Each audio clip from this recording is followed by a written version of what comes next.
예수님께서 말씀하셨습니다. 어떤 사람에게 두 아들이 있었다. 그런데 작은 아들이 아버지에게 말했다. 아버지, 제가 받을 몫의 재산을 주십시오. 그러자 아버지는 재산을 두 아들에게 나누어 주었다. 며칠 뒤에 작은 아들은 모든 재산을 모아서 먼 마을로 떠나버렸다. 거기서 그는 방탕한 생활을 하다가 재산을 다 날려버렸다. 모든 것을 다 써버렸을 때 그 마을에 큰 흉년이 들었다. 그래서 그는 아주 가난하게 되었다. 그는 그 마을에 사는 한 사람에게 가서 더부살이를 하였다. 집주인은 그를 들판으로 보내 돼지를 치게 하였다. 그는 돼지가 먹는 쥐엄나무 열매를 먹어 배를 채우고 싶은 마음이 간절했다. 그러나 주는 사람이 없었다. 그제서야 그는 제정신이 들어 말했다. 내 아버지의 품꾼들에게는 양식이 풍족하여 먹고도 남는데 나는 여기서 굶어 죽는구나. 일어나 아버지께 돌아가 말해야겠다. 아버지, 저는 하나님과 아버지 앞에 죄를 지었습니다. 저는 더 이상 아버지의 아들이라고 불릴 자격이 없습니다. 저를 아버지의 품꾼 가운데 하나로 여기십시오. 그 아들은 일어나 아버지에게로 갔다. 그 아들이 아직 먼 거리에 있는데 아버지가 그를 보고 불쌍히 여겨 달려가 아들을 끌어안고 입을 맞추었다. 아들이 아버지에게 말하였다. 아버지, 저는 하나님과 아버지 앞에 죄를 지었습니다. 저는 아버지의 아들이라고 불릴 자격이 없습니다. 그러나 아버지는 종들에게 말했다. 서둘러 가장 좋은 옷을 가져와서 아들에게 입혀라. 또 손가락에 반지를 끼워주고 발에 신발을 신겨라. 그리고 살찐 송아지를 끌고 와서 잡아라.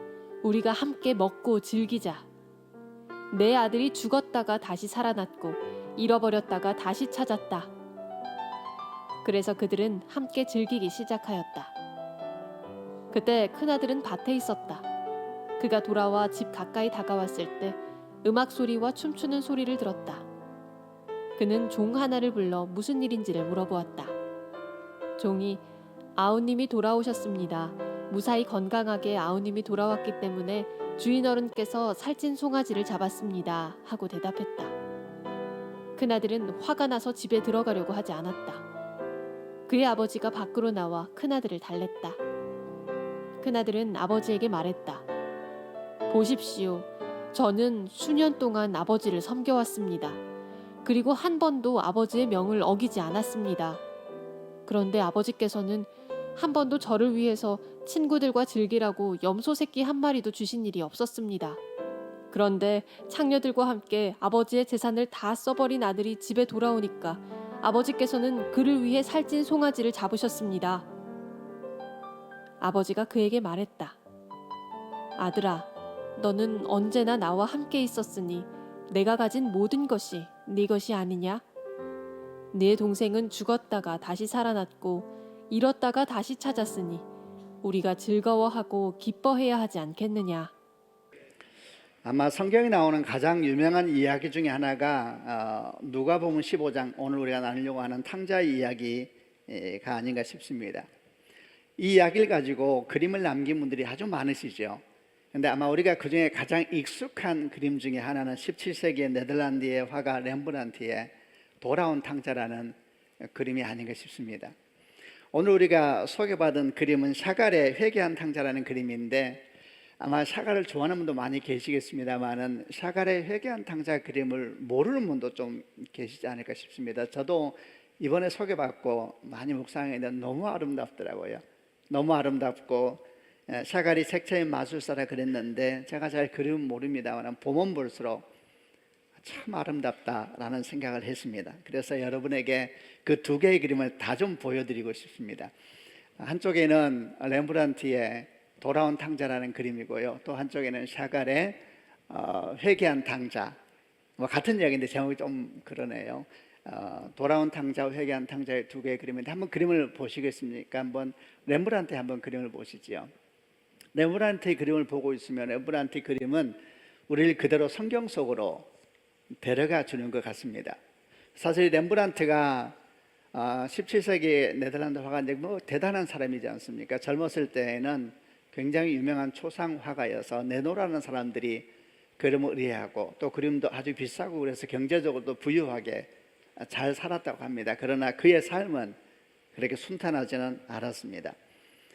그가 결혼 후에 처음 결혼한 다음에 4명의 아이를 얻었는데 그중에 3명의 아이는 두 돌이 되기 전에 다 이 땅을 먼저 떠났고 첫 번째 사랑한 아내도 결혼을 8년 만에 먼저 떠났거든요.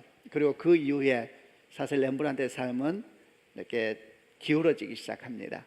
그 당시 렘브란트 삶은 그렇게 아주 본받을 만한 신앙적인 삶은 아니었고 재정적으로도 그렇게 질서도 없었고 또 고집도 세가지고 이런 모든 것들이 다 어우러지면서 아주 그냥 많이 주목받던 화가에서 점점 더 기억에서 잊혀져가는 화가.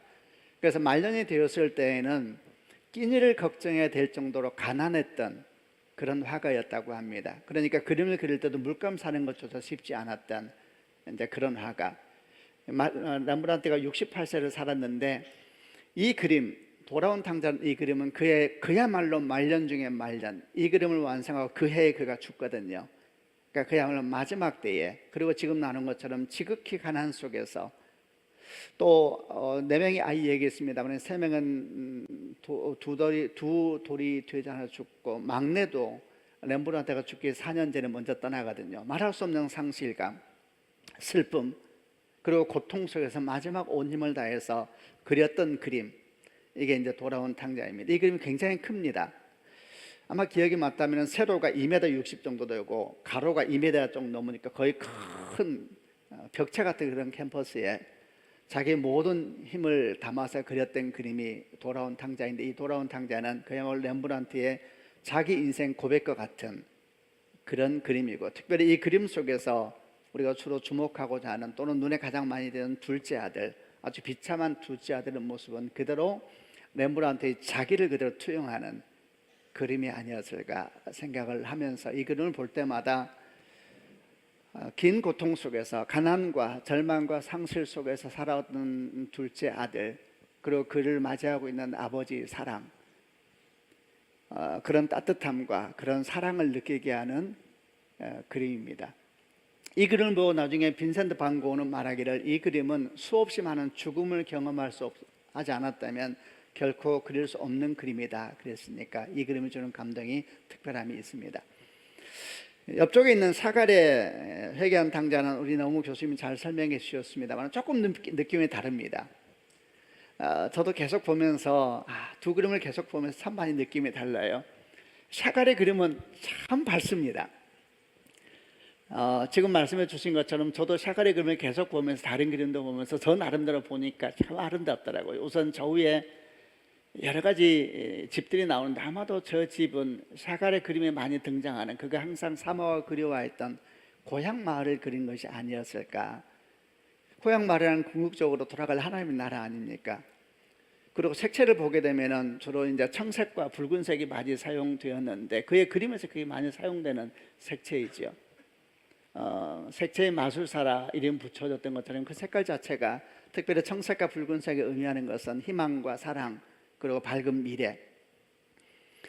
양쪽에 많은 사람들이 함께 잔치에 참여하고 있는데 이들이 다 청색과 붉은색으로 이렇게 붓이 터치가 되어 있고 또 위에 큰 붉은색의 새가 나르고 있는 모습들, 또 노란색의 빛을 바르는 태양빛을, 그 태양의 빛이 온 땅을 덮고 이런 모든 모습을 보면서 느끼는 것은 잃어버린 아들이 돌아왔을 때 느끼는 아버지의 환희, 아버지의 기쁨이 이 그림에 가득 차 있다는 생각이 들었습니다. 렘브란트의 그림은 그런 기쁨도 있지만은 사랑과 마음 아픔이 굉장히 크게 다가왔다면은 샤갈의 그림은 환희, 감격, 이런 것들이 가득 차 있는 그림으로 느껴져서 똑같은 하나님의 말씀을 가지고 묵상하면서 이렇게 참 다양하게 우리에게 다가올 수 있구나라고 생각을 했습니다. 자, 이제 여러분 이 그림을 함께 보면서 오늘 우리가 몇 가지 말씀을 나눌 때 여러분에게는 뭐가 다가오는지, 그리고 여러분에게 주시는 말씀이 뭔지를 생각할 수 있는 시간이 되길 바랍니다. 우선 이 그림을 같이 보면서 이 그림이 원래 시작이 되었던 누가복음 15장의 탕자 이야기 매우 잘 압니다만은 그 내용을 한 번 더 쭉 기억하면서 한번 정리를 해보겠습니다. 우선 이 이야기를 이해하기 위해서는 유대인들이 가지고 있는 가족 공동체의 소중함에 대해서 먼저 선 이해가 필요합니다. 유대인들에게 가족 공동체는 정말 소중한 공동체였습니다.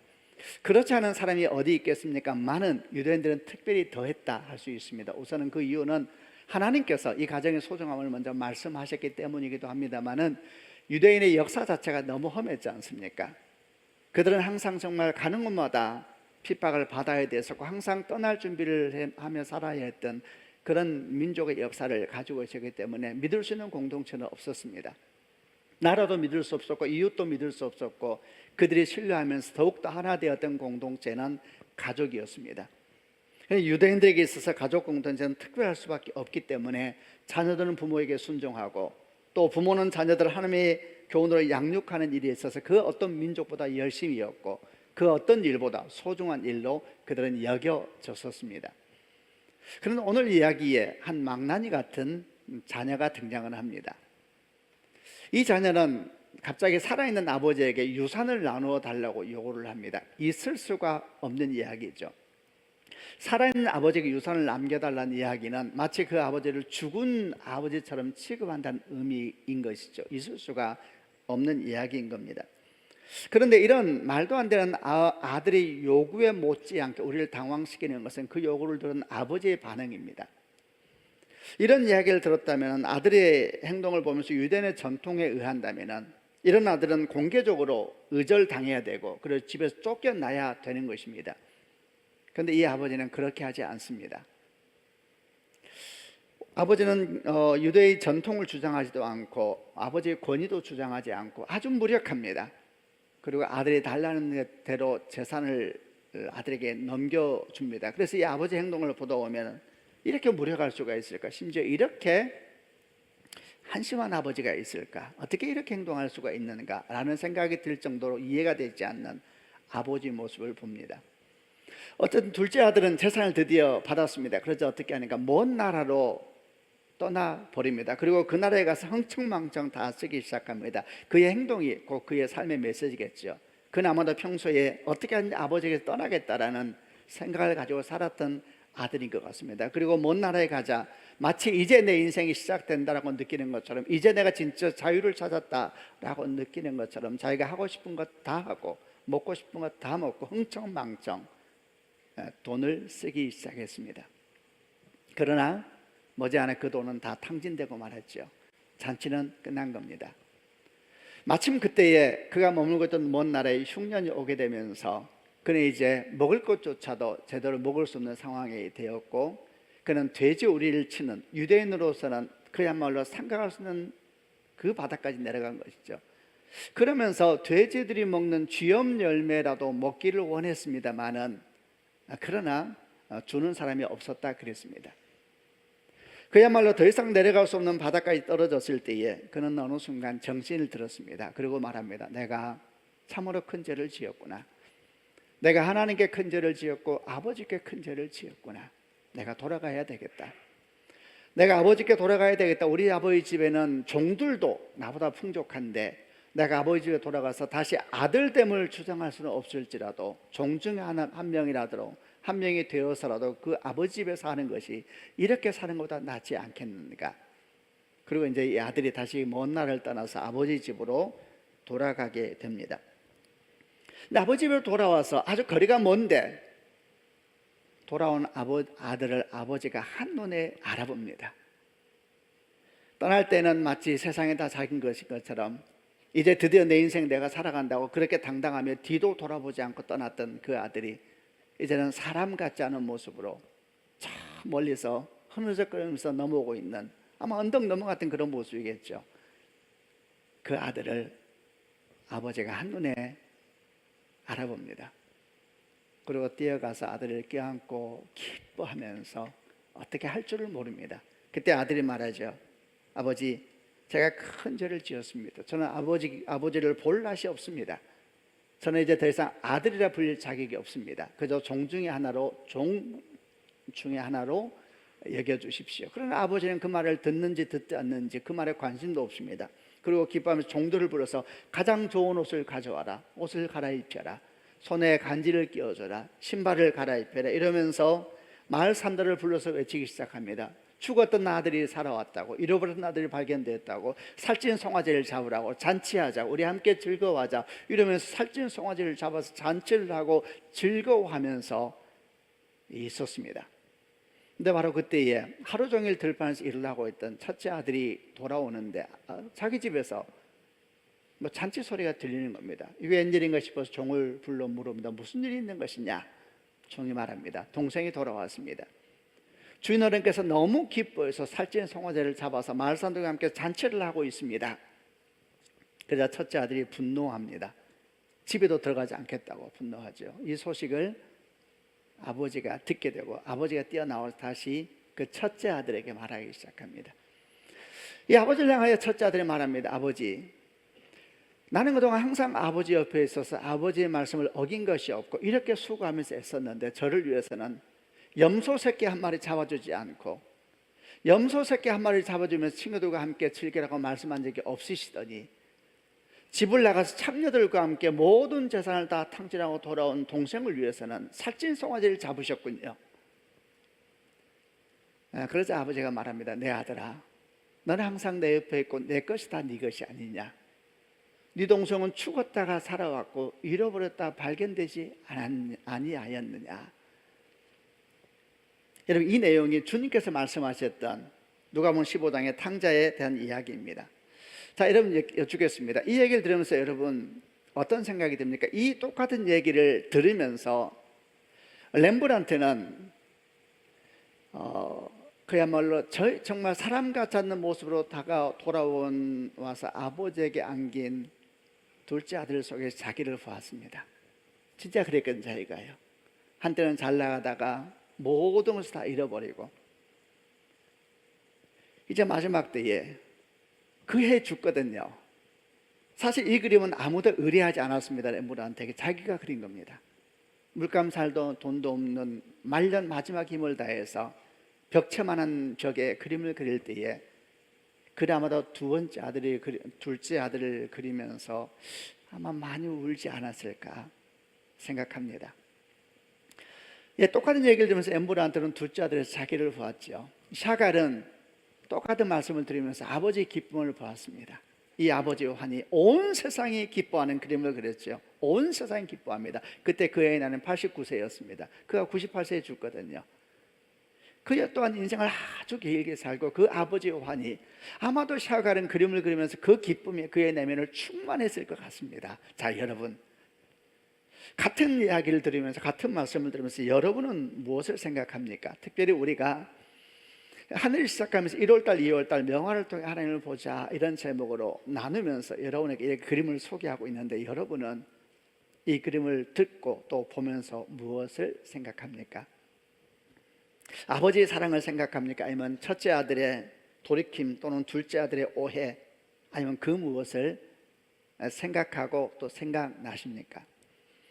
저는 오늘 여러분과 함께 특별히 이 말씀 가운데서 아버지 품이라는 제목을 가지고 아버지의 사랑에 대한 이야기를 좀 해보려고 합니다. 소망하기는 이 아버지의 사랑에 대한 나눔들이 여러분에게 임하여서 금년 한 해가 그 사랑으로 가득 찬 한 해가 되고 그 사랑과 함께 걸어가는 복된 새해가 되는 축복이 있기를 바랍니다. 탕자 이야기에서 우리가 만난 아버지 사랑은 어떤 사랑인가? 첫 번째, 그 사랑은 포기할 수 없는 사랑의 마음입니다. 포기할 수 없는 사랑의 마음입니다.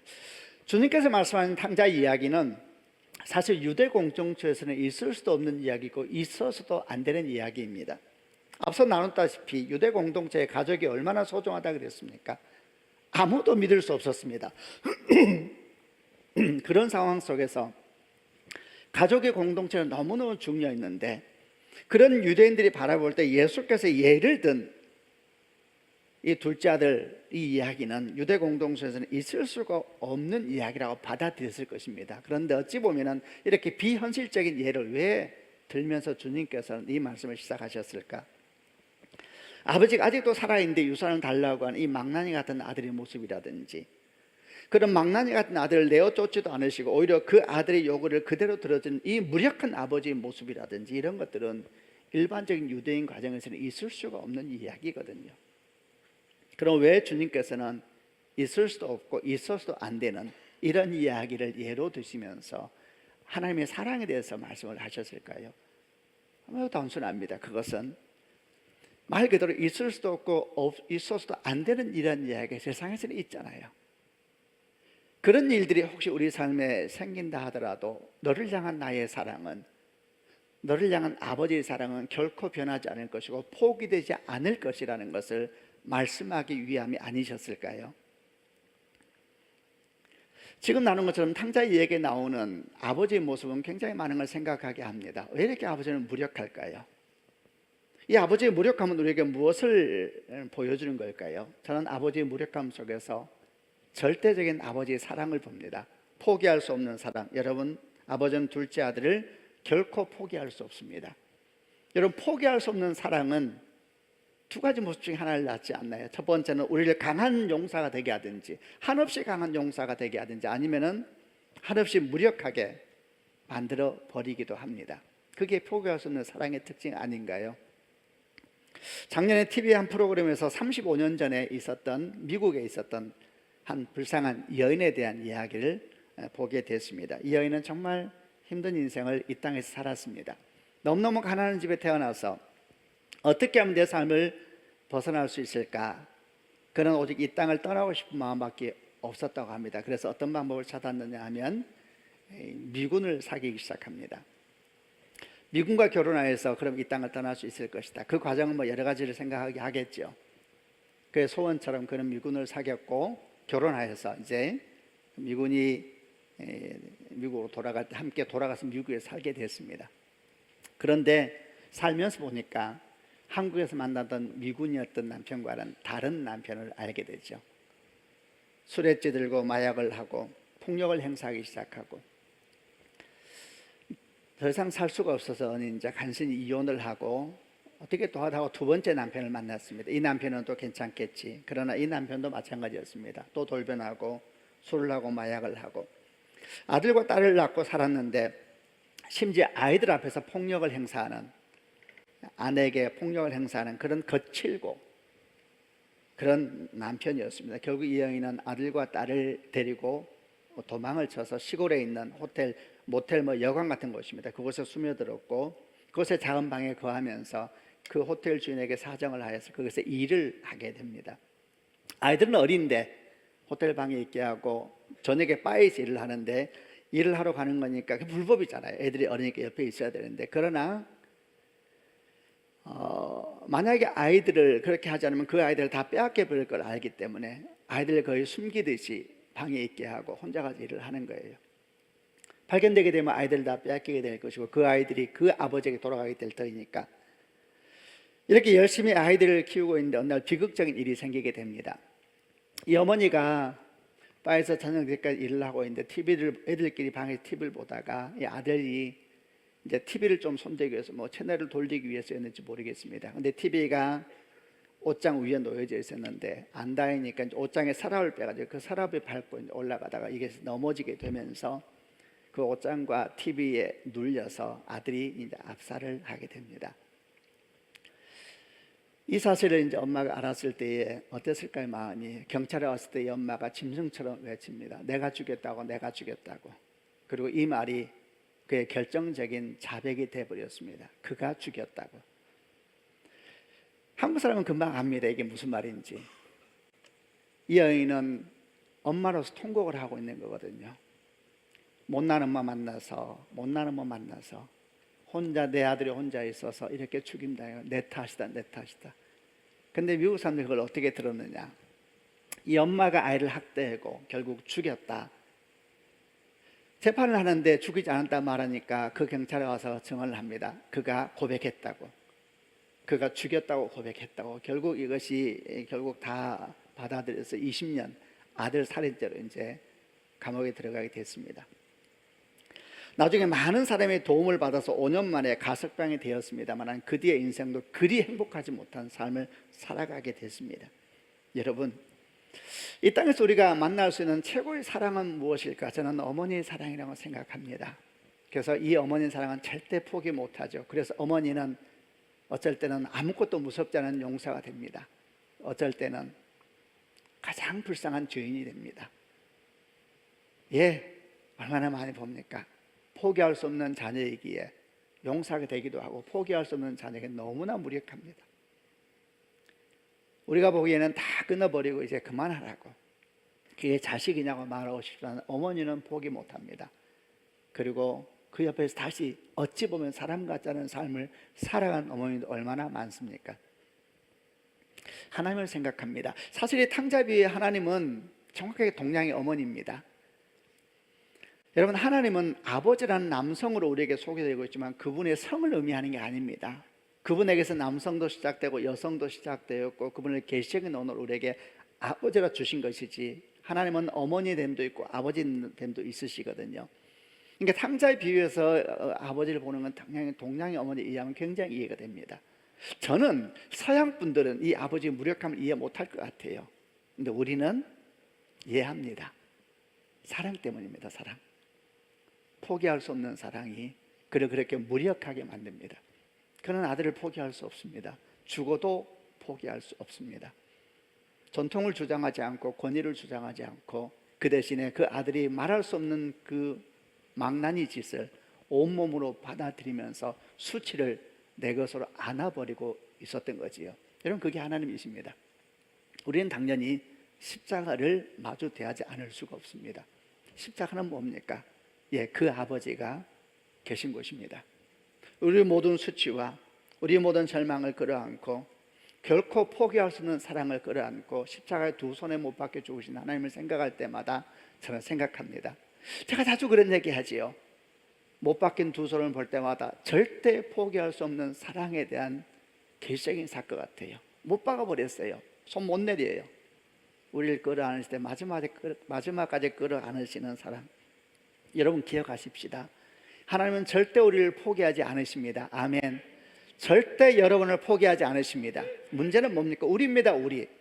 우리는 하나님을 잘 포기합니다. 우리는 하나님을 참 쉽게도 떠납니다. 하나님을 쉽게도 판단하고 정죄하고 소리 질러댑니다. 둘째 아들처럼, 마치 지것인 것처럼 소리 질러대죠. 여러분, 금년 안에 우리 주와 함께 이 약속, 이 사랑을 기억하며 사는 축복이길 바랍니다. 하나님은 항상 우리와 함께 하십니다. 절대 우리를 포기하지 않으시고 버리지도 아니하십니다. 로마서 5장 8절 말씀, 우리가 아직 죄인 되었을 때에 그리스도께서 우리를 위하여 십자가에 못 박혀 죽으심으로 하나님께서 우리를 향한 당신의 사랑을 확증하셨느니라. 로마서 8장 38절로 39절에 또 이런 말씀도 있습니다. 개역개정으로 이 말씀을 같이 읽어보겠습니다. 제가 38절 읽겠습니다. 내가 확신하노니 사망이나 생명이나 천사들이나 권세자들이나 현재 일이나 장래 일이나 능력이나 39절 높음이나 깊음이나 다른 어떤 피조물이라도 우리를 우리 주 그리스도 안에 있는 하나님의 사랑에서 끊을 수 없으리라. 하나님은 변하지 않습니다. 어떤 사람은 하나님의 사랑이 변할까 걱정합니다. 걱정할 것은 하나님이 아닙니다. 우리입니다. 우리. 여러분을 걱정하십시오. 우리 신앙이 어디에 있는가 날마다 돌아오는 축복이 있길 바랍니다. 하나님께서 내 기도 안 들어주실까 걱정하지 마십시오. 내가 기도를 자리를 지키고 있는가 걱정하십시오. 하나님은 나 같은 걸 사랑하실까 걱정하지 마십시오. 내가 그분의 사랑을 기꺼이 받아들이고 있는가를 바라보십시오. 하나님 날 버리고 멀리 가 계실까 걱정하지 마십시오. 당신의 심장보다 더 가까이 계신 분이 하나님이십니다. 내가 어디에 있는지, 내가 어디에 있는지 날마다 생각하고 그분의 사랑 속에 거하며 걸어가는 복된 새해가 되기를 주님의 이름으로 축원합니다. 두 번째, 이 탕자 이야기에서 배우는 아버지 사랑, 그 두 번째는 모든 것을 용서하시는 하나님의 사랑입니다. 여러분, 하나님은 이미 우리를 용서하셨습니다. 이것을 믿으십니까? 여러분, 우리는 누군가? 우리는 용서받은 죄인들입니다. 이것이 우리 정체성입니다. 우리는 용서받은 죄인들입니다. 이것이 완료형입니다. 렘브란트의 돌아온 탕자에 대한 그림을 보았는데, 잠깐 그림을 보면은 특별히 이 그림에서 많은 사람이 주목하는 것 중에 하나는 돌아온 둘째 아들을 끌어안고 있는 아버지의 두 손입니다. 이 두 손만 한번 사진을 조금 더 당겨서 보겠습니다. 한번 잠깐 보세요, 여러분. 두 손이 약간 느낌이 다르다는 생각이 들지 않습니까? 적잖은 분들은 이 두 손을 보고, 또는 돌아온 아들의 두 발을 보고, 또는 두 아들의 모습을 보면서 많은 생각을 했습니다. 가만히 한번 보십시오. 한쪽은 어머니의 손이요, 한쪽은 아버지 손처럼 느껴지지 않습니까? 한쪽은 아주 연하고 부드럽게 느껴진다면 한쪽은 거칠고 강한 손처럼 느껴지지 않습니까? 그림을 어떻게 보는가 하는 것은 우리 교수님이 설명해 주신 것처럼 우리의 몫이겠죠. 그러나 둘째 아들을 껴안고 있는 아버지의 두 손을 보면서 매우 성경적이다 생각을 했습니다. 앞서 나눈 것처럼 그분은 우리 아버지이시면서 우리 어머니이십니다. 아멘이죠. 그 두 손으로 아들을 품고 있는 저 사랑을 기억하시길 바랍니다.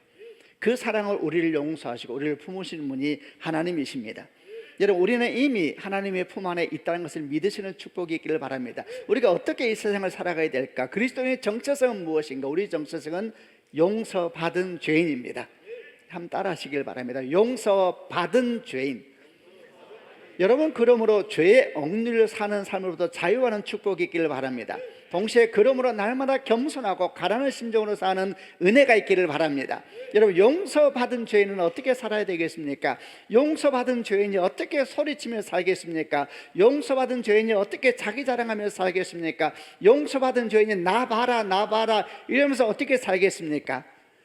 결코 눌리지 아니하지만 매이지 아니하지만 말할 수 없는 온유함으로 사는 것이, 또 가난한 마음으로 사는 것이 용서받은 죄인의 모습이 아니겠습니까? 이런 모습을 아주 잘 보여주는 것이 마태복음 5장에 있는 산상수훈 중에 팔복의 모습이라고 생각을 합니다. 심령에 가난한 자는 복이 있나니 천국이 저희 것이며, 애통하는 자는 복이 있나니 저희가 위로를 받을 것이며, 온유한 자는 복이 있나니 그들이 땅을 기업으로 받을 것이며, 의에 줄이고 목마른 자는 복이 있나니 그들이 배부를 것입니다. 이런 팔복을 볼 때 사람들은 뭐라고 말하냐? 이런 팔복은 세상의 모든 가치관은 거슬러 올라가는 하나님의 가치관이 이렇게 말합니다. 아멘이죠. 그러나 여러분 가만히 보세요. 그래서 하나님의 가치관이기 때문에 어떻게 우리가 이것을 살 수 있을까 생각할 수 있죠. 성령이 도우심이 아니라면 살 수가 없어. 다 맞는 말이죠. 근데 여러분 한 번만 생각해 보세요. 만약 우리가 용서받은 죄인이라는 정체성을 분명하게 하게 된다면 어떻게 이 말씀이 이상한 말씀이고 이 말씀이 우리와 관계없는 말씀이겠습니까? 정말 우리가 용서받은 죄인으로서 이 땅을 살아간다면 이 말씀은 아멘으로 받는 우리 말씀이 될 줄로 믿습니다. 그런 마음으로 살면 가난한 마음이 될 수밖에 없고, 애통하는 마음이, 애통이라는 것은 서러움이 아니잖아요. 그런 마음으로 세상을 살 수밖에 없고 온유할 수밖에 없지 않습니까? 용서받은 죄인입니다. 그래 이걸 잊어버리게 되면 어떻게 삽니까? 큰 소리치고 사는 것입니다. 내가 누군지 아느냐? 누구긴요? 누군지 아느냐? 이렇게 막 용서받은 죄인이에요. 여러분, 이 일이 얼마나 우리 인생을 넉넉하게 하고 따뜻하게 하는지 모릅니다. 여러분 축복합니다. 금년 안에 용서받은 죄인으로 사십시다. 당당하게 사시길 바랍니다. 따뜻하게 사시길 바랍니다. 온유하게 사시길 바랍니다. 가난한 영으로 사시길 바랍니다. 눌리지 아니하되 감사함으로 사는, 용서받은 죄인으로 사는 한 해가 되는 축복이 있기를 바랍니다. 여러분, 둘째 아들은 용서받았습니다. 근데 언제 용서받았습니까? 우리는 여기에 대한 질문을 많이 하지요. 제가 몇 가지를 나눠보겠습니다. 언제 용서받았습니까? 우선 먼 나라에 가서 흥청망청 내 것이라 다 생각하고 살았던데 나중에는 모든 것을 다 잃어버리고 상거지가 되었을 때에 어느 날 그가 깨닫게 되지요.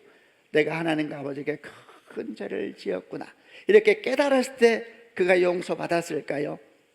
아니면 두 번째, 그가 깨닫고 난 다음에 일어나서 아버지에게 돌아가자 이러면서 드디어 아버지 집으로 돌아가고, 그리고 드디어 저 아버지와 함께 만나게 되는 장면까지 이르게 되었습니다. 그러면 이때 그가 용서받았을까요? 돌아갔을 때 용서받았을까요? 세 번째, 그것도 아니라면 아버지가 그를 껴안고 정신없이 기뻐하면서 했을 때 그가 말합니다. 아버지, 제가 큰 죄를 지었습니다. 저는 아들이라 불릴 자격도 없습니다. 이렇게 고백할 때 그가 용서를 받았을까요? 여러분, 다 아닙니다. 다 아닙니다. 이미 용서받았습니다. 이미 용서받았습니다. 이미 용서받았습니다. 여러분, 정확하게 동양의 어머니 상이 아버지에게 보여줍니다. 이 아들이 떠나는 순간, 아니 떠나기 전부터 포기할 수 없는 사랑을 가진 아버지는, 그 모든 수치를 다 끄안기로 결정하였고 이미 그는 용서하였습니다. 여러분, 이미 용서하였습니다. 십자가에서 이미 우리는 용서되었습니다. 십자가에서 이미 우리는 용납되었습니다. 창세기 3장을 보게 되면 인간의 죄에 대한 이야기가 나옵니다. 아담과 하고 선악과 따먹습니다. 하나님이 아담과에게 나타나셔서 이 모든 사실을 알고 난 다음에 그것이 무슨 결과를 낳을지에 대해서 설명해 주십니다. 저주의 열매가 생길 것을 설명해 줍니다. 뱀에게는 너는 이제 평생 땅에 기어다니고 흙을 먹는 존재가 될 것이다. 하와에게는 너는 아이를 낳는 고통에 들어갈 것이고 남편이 너를 다스리게 될 것이다. 남편에게는 너는 평생 일해야지 네 땀으로 너는 먹게 될 것이다. 너는 흙이니 흙으로 돌아갈 것이다. 이렇게 저주의 결과에 대한 말씀을 하시죠. 그런데 여러분 아세요? 그 사이에 보석같이 한 말씀이 끼어들어 있습니다. 그 말씀 우리는 오리지널 가스펠 원시 복음이라고 하는데 이 말씀은 어디에 끼어들어 있는가? 뱀에 대한 그 저주의 열매를 말씀하고 난 뒤에 하와에 대해서 말하기 전에 하나님께서 그 사이에 기가 막힌 말씀 하나를 끼워 넣어 주셨습니다. 창세기 3장 15절을 개역개정으로 우리 한번 같이 읽어보겠습니다. 시작. 내가 너로 여자 원수가 되게 하고 네 후손도 후손과 원수가 되게 하리니 여자의 후손은 네 머리를 상하게 할 것이요 너는 그의 발꿈치를 상하게 할 것이니라. 이 말씀은 최초의 십자가 예언의 말씀입니다. 이 말씀이 골고다 언덕의 십자가에서 완성되었습니다. 아멘이죠. 그 십자가에서 우리 죄도 다 용서받았습니다. 인류의 모든 죄가 용서받았습니다. 과거의 죄도 용서받고 현재의 죄도 용서받고 미래의 죄도 다 용서받았습니다. 십자가에 오른 모든 죄를 깨끗하게 하는 능력이 되는 것입니다. 우리는 이미 용서받았습니다. 그러나 여러분 그 용서받았다 할지라도 돌아가지 않는다면 용서의 기쁨이 그 사람의 기쁨이 되는 건 아닙니다. 용서의 능력이 자기 것이 되는 건 아닙니다. 용서가 주는 평화가 있습니다. 여러분 그 평화가 돌아가지 않으면 자기 것이 안 되는 것입니다. 용서를 안 받은 것이 아니라 용서는 다 선포되었습니다. 십자가에서. 그러나 돌아가지 않으면 이 둘째 아들이 돌아가지 않으면 그는 여전히 돼지우리에서 돼지 시험 열매라도 얻어보겠다고 채울 수 없는 결핍 속에 살아가는 것입니다. 돌아가지 않으면 하나님의 기쁨이 자기 것이 안 되는 것입니다. 아무리 부모가 최고의 음식을 준비해 놓았다 할지라도 밥상에 앉아서 숟가락을 들고 먹지 않으면 배가 채워지지 않고 기쁨이 되지 않는 것처럼 돌아가지 않으면 여전히 배고프고 여전히 목마르고 여전히 슬프고 여전히 절망스러운 삶이 되는 것입니다. 그래서 둘째 아들은 돌아왔을 때 이미 이루어진 용서를 자기 것으로 만들게 된 겁니다. 여러분 축복합니다. 금년 안에 날마다 주께 돌아가는 축복이 있기를 바랍니다. 날마다 주께 돌아가야 됩니다. 날마다 모든 순간마다 돌아간다는 건 뭘 의미하는 겁니까? 여러분 떠난다는 건 뭘 의미했습니까? 사실은 이 첫째 아들이 재산을 받고 떠났지요. 사실은 떠나는 행동하기 전에 이미 그는 떠났습니다. 언제 떠났습니까? 아버지를 인정하지 않을 때에 살아있는 아버지를 죽은 아버지 취급하면 재산 달라고 할 때 이미 그는 떠난 것입니다. 아들이 돌아왔습니다. 육체적으로 돌아오면 돌아온 겁니까? 아니죠. 아버지가 진짜 아버지가 될 때에 그리고 아버지 것은 아버지 겁니다. 내 삶이 나는 청직이구나, 하나님 나의 아버지구나 이렇게 고백할 때 그때 그는 돌아오게 된 것입니다. 여러분 축복합니다. 금년 모든 삶 가운데 날마다 이런 고백이 더해지고 더해지는 축복이 있기를 바랍니다. 하나님이 하나님 되시고 우리 모든 삶에 주 앞에 충성된 정말 청지기 삶을 살고 고백하는 자리마다 날마다 주께 돌아가고 또 돌아가서 그분의 용서 가운데 거하고 그곳에 다시 용사로서 일어나는 그런 축복된 한 해가 되기를 주님의 이름으로 축원합니다. 날마다 주께 돌아가십시다. 날마다 주 앞에 나아가십시다. 모든 묶인 가운데 주 앞에 나아가고 다시 그로부터 시작하고 다시 주 앞에 나가 다시 그로부터 시작하면서 하늘을 걸어가는 축복이 있기를 바랍니다. 마지막 세 번째 아버지의 사랑은 기다리는 사랑입니다. 기다리는 사랑. 하나님께서 우리를 기다리십니다. 아멘이죠. 여러분 기다리는 사람이 있다는 것은 얼마나 복된지 모릅니다. 돌아갈 집이 있다는 이야기이기 때문이죠. 여러분 우리는 항상 이야기하고 기억하지 않습니까? 우리는 지금 집으로 가는 중입니다. 할렐루야. 어떤 삶을 살아도 돌아갈 집이 없는 사람은 불행한 것입니다. 돌아갈 집이 없는 사람은 불행한 것입니다. 고아의 슬픔이 뭐라 그랬습니까? 고아의 슬픔은 가난이 아닙니다. 여러분 고아의 슬픔은 내 편이 없는 것입니다. 무조건 내 편이 없는 것입니다. 나는 무조건 네 편이다, 이것이 없는 것이 고아의 슬픔입니다. 또 고아의 슬픔이 뭔지 아세요? 돌아갈 집이 없는 것이 고아의 슬픔입니다. 햇살이 따뜻하고 날이 좋을 때 모두 다 같이 운동장에 나와서 아이들이 뛰어놉니다. 그때는 다 똑같습니다. 아마 힘센 사람도 있고 대단한 사람도 있지요. 그러나 밤이 어두워지고 비가 내리기 시작할 때 부모의 목소리가 들리는 자식들이 있죠. 도배야 밤이 어두워졌다, 이제 들어와라. 비가 온다, 들어와라. 너무 춥다, 들어와라. 아무리 어두워지고 아무리 추워지고 아무리 외로워도 이름이 불리지 않는 사람이 있습니다. 여러분, 그게 영적인 구하입니다. 우리는 구하가 아닙니다. 아멘이죠. 주님 분명히 말씀하셨습니다. 요한복음 14장 18절에 내가 너희를 구하와 같이 버려두지 않냐고 너희에게 오리라. 이것은 성령이 임재하심으로 완성된 약속입니다. 아멘이죠. 내가 너희를 구하처럼 버려두지 않고 너희에게로 오리라. 여러분 안에 성령이 계십니까? 아멘. 우리는 구하가 아닙니다. 항상 기억하십시다. 나를 기다리는 아버지. 우리는 마지막 날 결국 그 천국에서 그분을 만나게 되겠죠. 그러나 매일 매순간 우리는 날마다 죽게 돌아가고 또 죽게 돌아가고 나그네의 삶을 살지만 당당하게 사는 이유가 여기에 있는 줄로 믿습니다. 우리는 오늘도 나그네 길을 걸어가지만은 돌아갈 집이 있기 때문에 당당하고 그리고 힘있게 살아가는 한 해가 될 것입니다. 말씀을 마무리하면 다시 한번 사갈의 회개한 탕자를 봅니다. 너무 아름답지 않습니까? 아버지의 환희, 아버지의 기쁨이 느껴지지 않습니까? 온 세상이 그 아버지의 기쁨에 참여하고 잔치를 하고 있습니다. 여러분, 이분이 우리 하나님이십니다. 우리 함께 하나님의 사랑을 기억하며 갑시다. 그분은 절대 여러분을 포기하지 않으십니다. 아멘. 두 번째, 여러분을 이미 다 용서하셨습니다. 세 번째, 지금도 그분은 우리를 기다리고 계십니다. 그분 집으로 한 걸음 한 걸음, 그분의 평화 가운데 거하고 그분의 사랑 가운데 거하는 2023년 한 해가 되기를 주 예수 그리스도 이름으로 축원합니다. 아멘. 기도하십시다. 눈을 감고 한번 가슴에 손을 얹으시길 바랍니다. 오늘 말씀 가운데서 여러분에게 주셨던 하나님의 말씀은 무엇이었습니까? 저는 오늘 여러분과 함께 렘브란트의 그림을 나누고 샤갈의 아름다운 그림을 나누면서 하나님의 사랑에 대해서 얘기를 나눴습니다. 여러분에게 주신 말씀은 무엇입니까? 그 말씀을 붙잡으시길 바랍니다. 그리고 주 앞에 기도하십시다. 하나님 아버지, 주의 말씀은 제가 생명으로 받아들입니다. 할렐루야.